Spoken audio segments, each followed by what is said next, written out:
check this out. So I'm just going to grab this table of countries and respective country codes.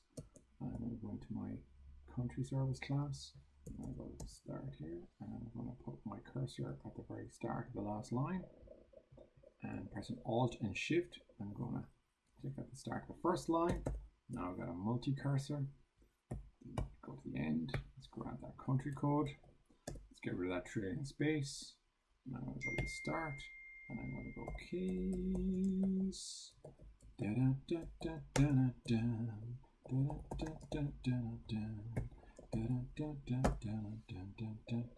da da. And anyways, please be true.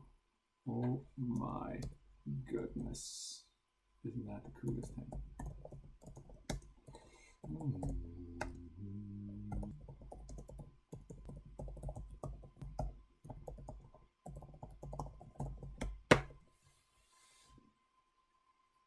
Boom.